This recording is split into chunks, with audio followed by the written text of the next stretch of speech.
Amped up Friday, May the 16th of the year 2025. A lot of good stories coming at you from the pro wrestling world. BC's got you covered. But for the cold open teaser, I got to give two massive shout outs to my New York Knicks and my New York Yankees. A massive doubleheader for the tri-state tonight. And I'm sure the whole world, man, because these are brands that are known worldwide. My Knicks, a massive game at Madison Square Garden tonight against the Celtics. It's Game 6. Should we win? We go to the conference finals against Indiana. Should we lose? We go to Boston for a Game 7. Ain't nobody trying to hear that noise. If you rock the blue and orange, you're trying to take care of business tonight. Big game for my Knicks. And for my Yankees, Mets tonight at Yankee Stadium, the Subway Series. This is the first game since Juan Soto turned heel on my New York Yankees. And we're going to let that dude have it tonight.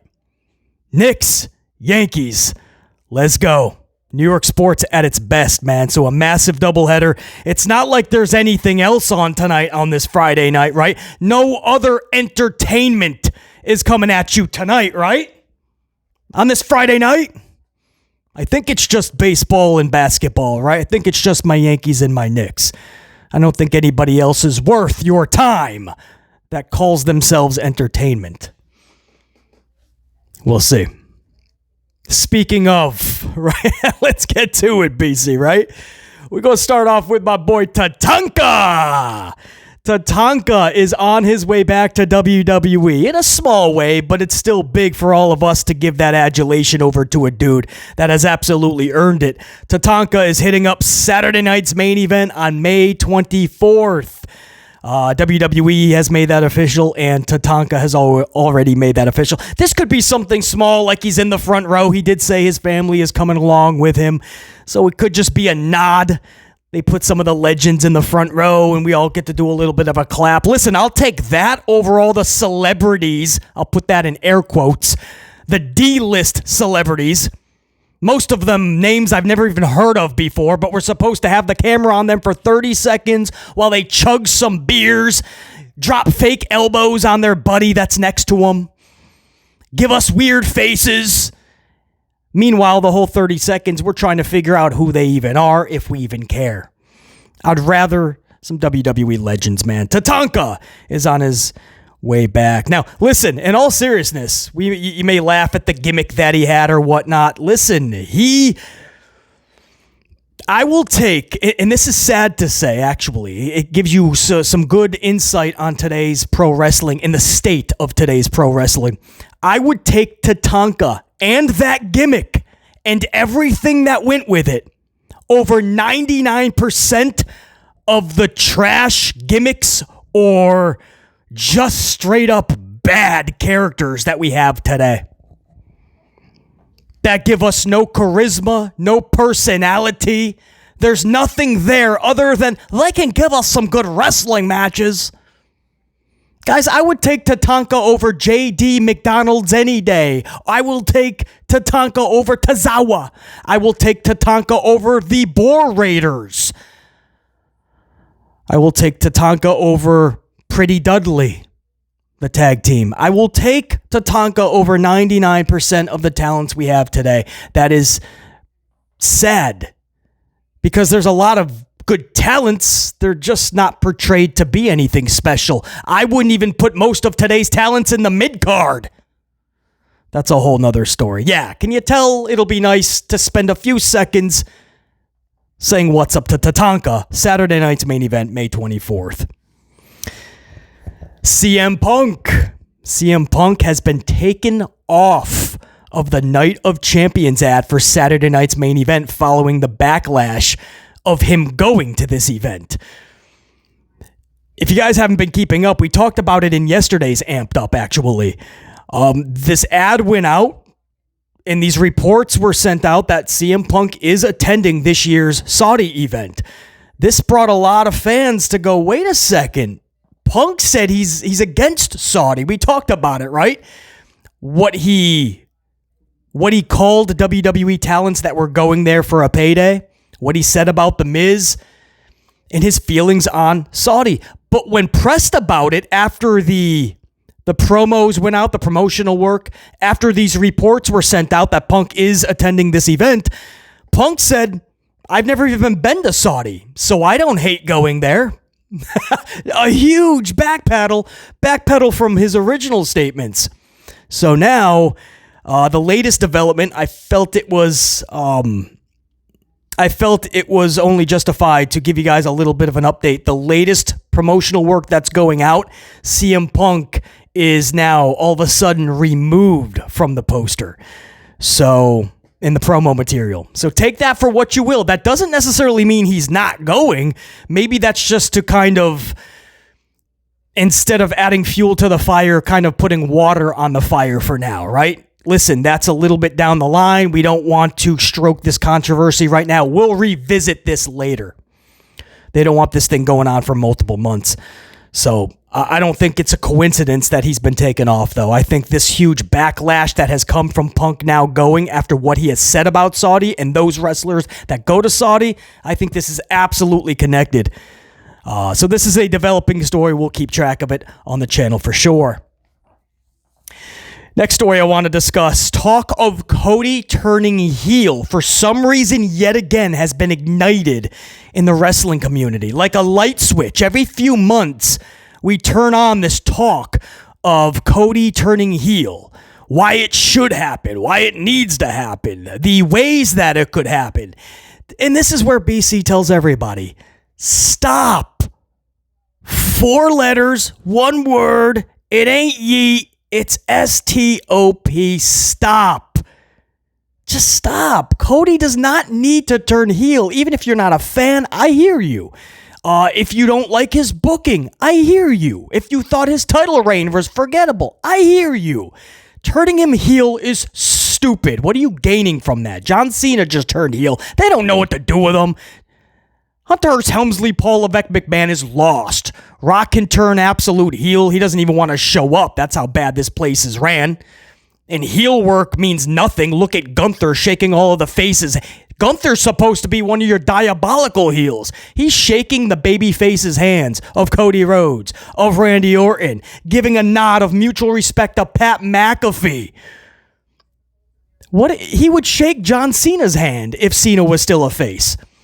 They don't know what they're doing. Braun Breaker had potential. Then Hunter turned him into an absolute tweener. Stuck him with Rollins recently. Now he's just playing the dumb sidekick. Where Paul Heyman and Seth Rollins have to spend multiple minutes trying to explain to him what every scenario means. And Breaker's like looking lost. Oh, I think I'm getting it. What are we doing with... There's no diabolical heels. So you want to make Cody Rhodes one. You think he's going to be the dude to break out. There's no reason. You talk about merchandise. Jey Uso is over, BC. He's selling merch. Cody sells more.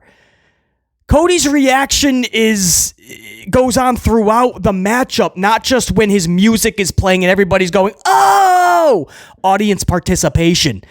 No, fans genuinely care about every other box with Cody Rhodes. Majority anyway. There's still a lot of work to do as a face. There's no reason, man, to turn Cody Rhodes heel. Where is this even coming from? Book the heels you have now correctly, then go to Cody Rhodes in the future if you really want to see this dude turn heel. But this can't be the go-to for every wrestling fan and for suits and ties backstage. Hunter Helmsley likes to turn people heel, and then he books them to be tweeners. Or books them into irrelevancy after the heel turn. Case in point, New Day. But we see so many turns, and they don't lead to anything because they're not booked properly anyway. So I know a lot of fans are like, yeah, Cody needs to turn heel. And what? And what? They can't book Jonathan Cena correctly as a heel. They can't book Gunther as a heel correctly. Braun Breaker as a heel correctly. What do you want? Stop it. I can't believe we're doing this again. He's going to come back in a couple of weeks, whenever it is. It's going to be a huge babyface pop, and he's going to continue to do babyface things. You can shit on the booking all you want. I'll be right there with you more than likely, because that falls on Hunter Hearst Helmsley. But being pissed off because Cody's not a heel, it makes zero sense. No situation calls for Cody to be a heel right now. Cool. Glad we had this discussion. Unreal that's what's... It's all over the place. It's like when one journalist or a podcast or creator sparks a conversation, everybody's got to jump on it, so we all start talking about the same nonsensical, stupid-ass shit. Stop it. Cody turning heel. Man, it literally, you can't, you don't even want to take a minute to address the stupidity, but you also want to take a second to shut down such stupidity. Cody Rhodes should be a babyface, because there's no scenario where right now he needs to be a heel. Because if you think it's bad as a face, you don't want to see Cody as a heel right now. I tell ya. Let's move on. Oh, this is good. Matt Cardona. Oh, Cardona. The Cardona Desperation Tour continues. I like Matt Cardona. I do. Zack Ryder, Matt Cardona, whatever you want to call the dude. The Long Island, whatever he called himself. What was his nickname in WWE? I don't even know. Or if you want to call him the Indie God. I like Matt. But damn, he's got to stop with this WWE return BS, man. It's turning in, or at least it's perceived as sheer desperation right now. And if we're starting to feel that, fans or fellow talents, could you imagine suits and ties? This is one where I wouldn't even blame Hunter Hearst Helmsley for just doing, dude, just stop. If we are going to bring you back, we will let you know. This is the latest. If you guys don't know, man, every single week there's a new, or it seems anyway, there's a new Matt Cardona interview or statement coming out that Matt Cardona is shocked that WWE has not brought him back yet. And he feels like he's doing everything.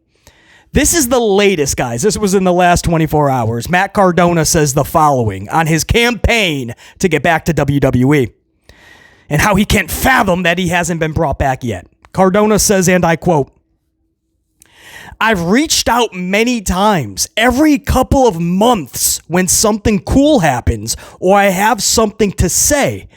Like, hey, look what I'm doing. There's been no offer. Everything is nice and professional, but there's just no offer. You know what? It is what it is." End quote. And he started this all off once again saying, like, basically he's baffled. You know, it's frustrating because he feels like he should be back there by now. But you can't pester the people you want to work for. It has to happen organically. It has to be natural. If they want you, they will reach out. You don't want to be in a place because you pestered them. You want to be there because you literally did work your ass off. You were what they were looking for, and they reached out to you. But when you say something like, I've reached out many times, every couple of months, when something cool happens or I have something to say, like, hey, look what I'm doing. That's not what Hunter Helmsley... He's too busy doing interviews. He's too busy doing promos and being the face of the company. He doesn't want to take a moment to look what Matt Cardona is doing. Bruce Pritchard doesn't want to look what you're doing. Michael P.S. Hayes doesn't want to look at what you're doing. Ari doesn't. Nick Khan doesn't. Nobody wants to take a moment to look at another fucking thing that Matt Cardona is doing. He says he reaches out every couple of months when he has something to say. Could you imagine somebody trying to get employment listen, persistence is good on one hand. On the other hand, if it comes off as sheer desperation, you're being a detriment to the goal you're trying to achieve. This is just advice for Matt Cardona. Chill, dude. Don't reach out every month or two. When something cool happens or you think you had a good match or you did something cool, don't go, hey, WWE, look at what I did. That comes off as weird. Stop, bro. Relax. Deep breath. If it's meant to be, it's going to be. Keep busting your ass. Keep coming back to WWE as your goal, if that is what your goal is. A little bit of advice, stop using the phrase indie god. I'm pretty sure that's not what the company wants to necessarily bring in. They absolutely want to ravage the indies and bring them in. But they don't want you to just be labeled indie god and then they bring you to their WWE palace and you're just the indie god. So these are just some things, man, just advice. That's literally all it is. Just the same I would give my own boys. I have a lot of friends who are traveling the world in the indies. Matt Cardona knows some of them. Wrestled one of them, actually. It's the same advice I would give, and it's worked out for several of them. Just a little bit of advice. Relax. Stop pestering and stop trying to push something. If it's meant to be, it's going to be. You bust your ass, man, and all the other stars will align. But man, to hear that you keep reaching out and they keep they're nice to you, you're baffled that there's no offer because they don't like that. It's sad to say, actually. Cardona's one of those dudes that if he does get his job back, he probably would have ideas. He would probably go to Hunter with creativity. They don't like that, man. You guys remember what Cameron Grimes said?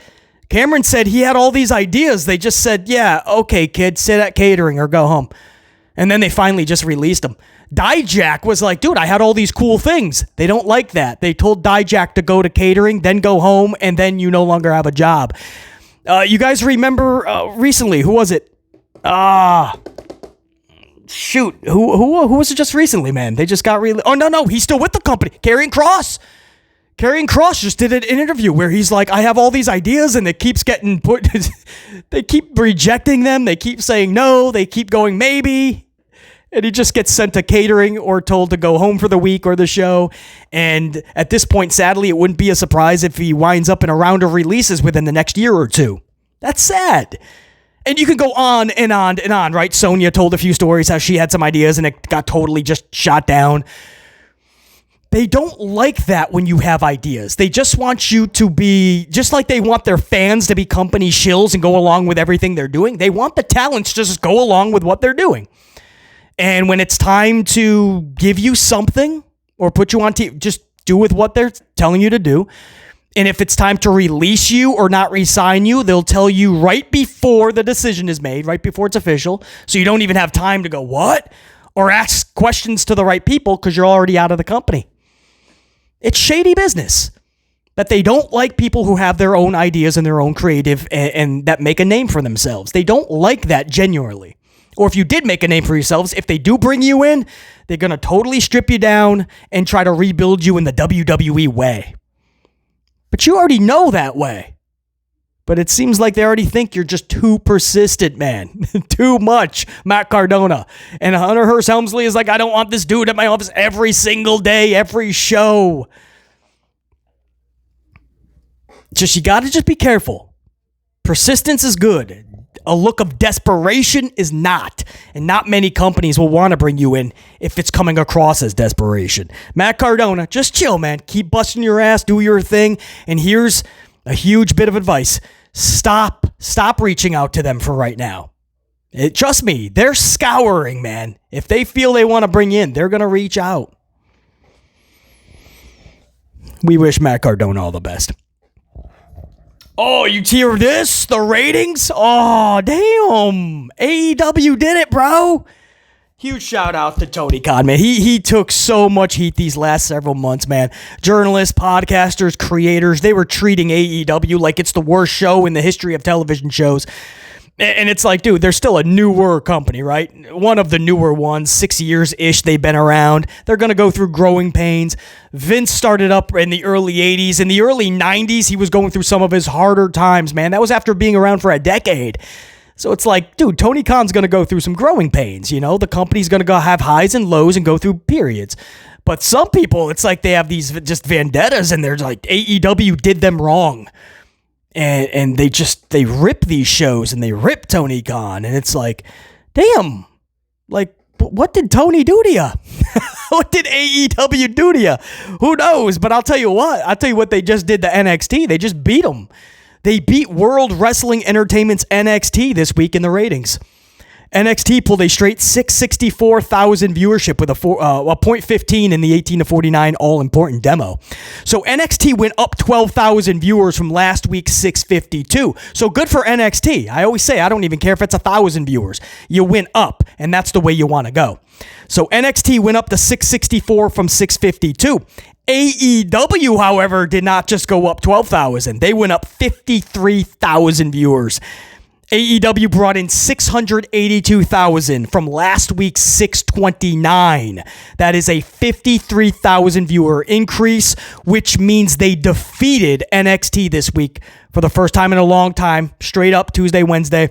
18,000 viewer difference. And they did that while the Knicks were facing the Celtics in Game 5, bruh. They did that with an NBA playoff game. Boston, New York. And they also did it, I believe, with an NHL playoff, did they not? A huge NHL game was on as well. I never use that as an excuse. In fact, that's what I always say. I say no matter what game is on, no matter what holiday, no matter what is reserved, it doesn't matter. You still put your best show forward, your best foot forward. And if you get hit in the ratings, at least it's not as bad as it could have been if you just curled up in a ball and hid in a corner.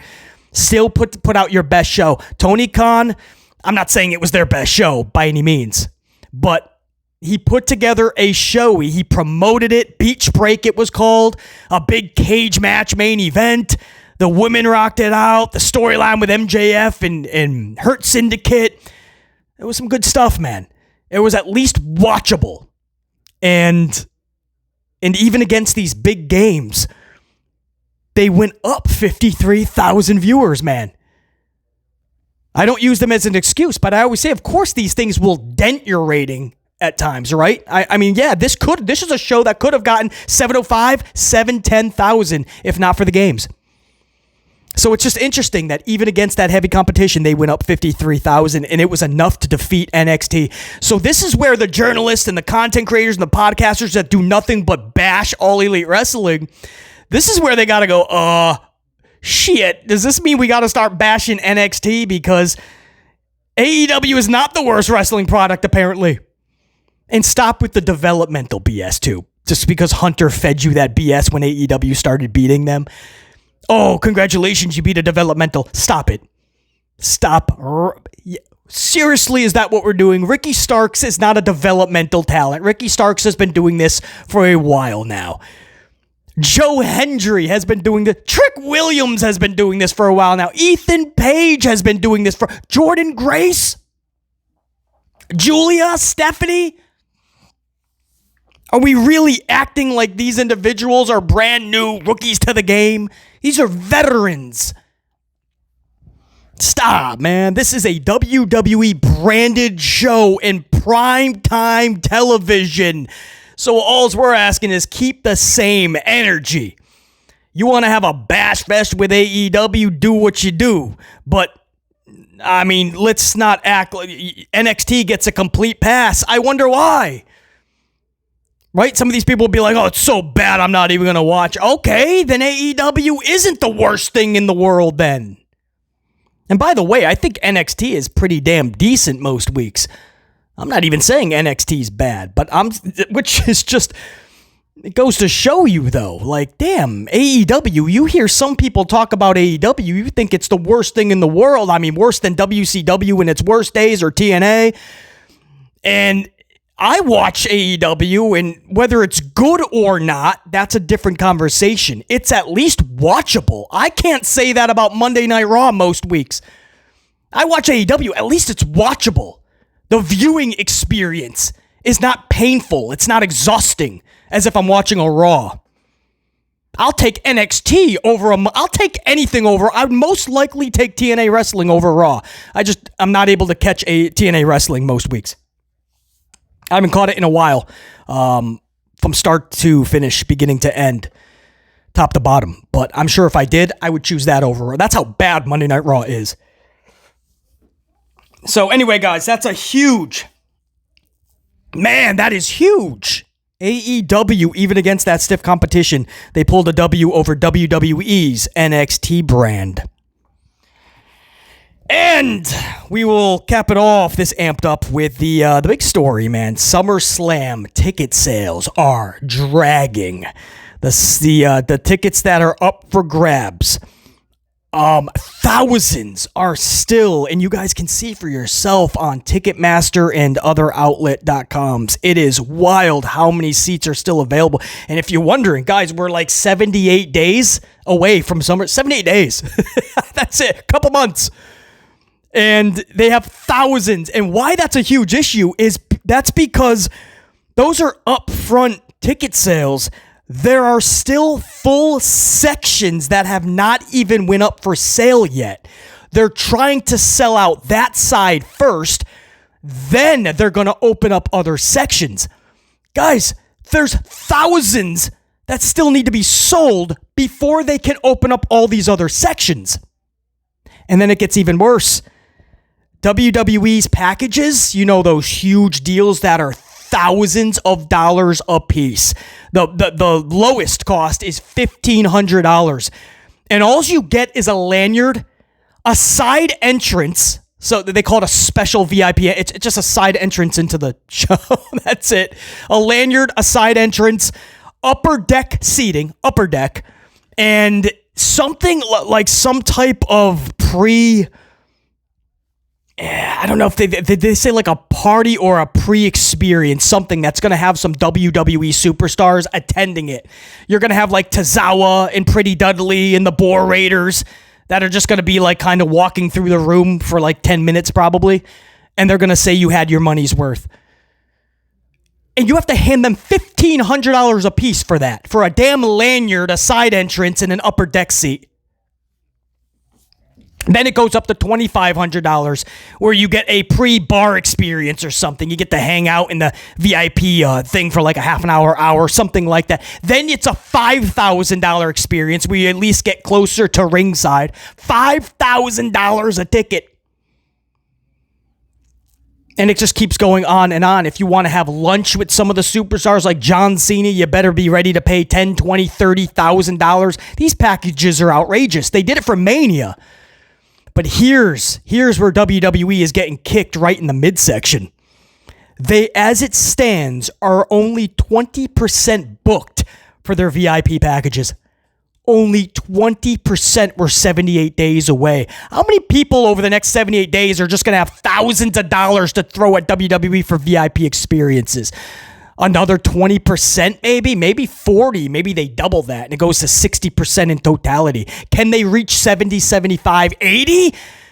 My point is there's no way they're walking out of this. At least 30% of these VIPs will go unsold. That's bare minimum. That's if we're being generous and saying that they can quadruple this and get anywhere near 80.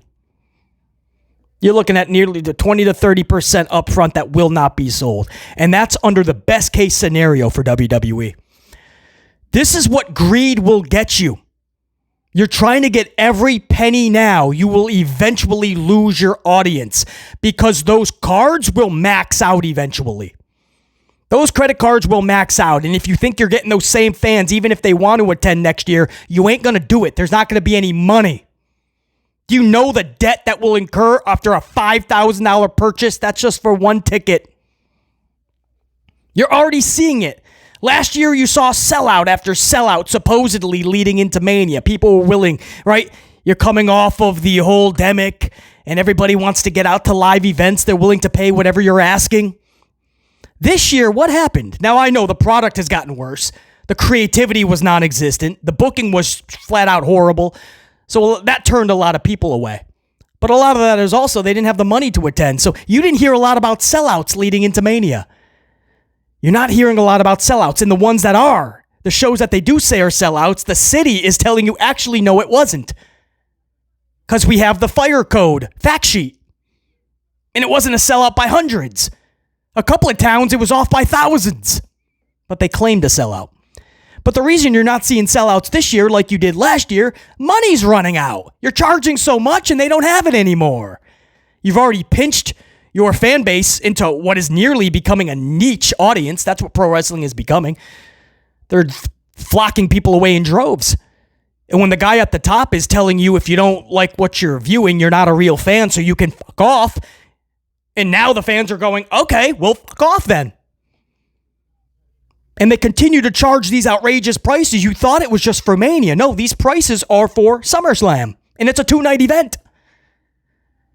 And they wonder why they only sold 20% of their VIP ticket packages so far.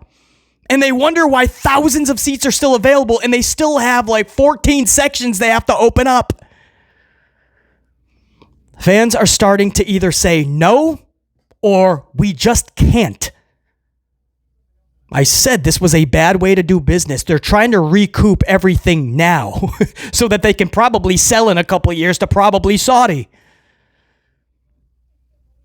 But isn't it better to play the long game? Stretch it out? The only reason they're getting fans like they are now, even if they are filling 80% of these arenas, is because they took away live events. So now if you want to catch a WWE show, you literally have to go to these televised events or PLEs. So one hand washes the other. You thought they were just taking away live events just because? It was becoming embarrassing. They weren't even filling half the arenas, but now they know that they can fill the half that they were getting and bring them over to TV and PLEs, and we can announce sellouts and get whatever we want price-wise from them. But now what happened is it's backfiring because people are no longer willing to pay it. And they're not showing up. You're not recording those sellouts. And this is just I said this last year, this was going to happen. You're already seeing it this year. Watch what happens a year from now, guys. You think this is just the start of it. This company will get kicked in the groin multiple times over the next year. By the time we speak about this again a year from now, this company is going to learn they should have played the long game on this. Stretched it out. Don't charge $5,000 here for a seat or $10,000 here for a seat. It's rough, man. These are rough numbers coming in for SummerSlam. And I don't know if Cardi B is going to be able to save the day, but Cardi B is going to be your host for both nights. That's what I got for you, man. Knicks, Yankees tonight. I was having a little bit of fun in the cold open, obviously, but SmackDown is obviously going to be on as well. No matter what, how much I catch live or not, I will absolutely not just have a SmackDown review for you. I will have the most amplified and honesty review for you as it pertains to SmackDown within the next 24 hours. So this is the only place you need to be for any review in pro wrestling, but especially SmackDown. I got you guys covered. Knicks, Yankees, SmackDown. I got you. Until next time, and there will be that next time. 44 Dive, that's a wrap. BC in the unit. We're saying check you.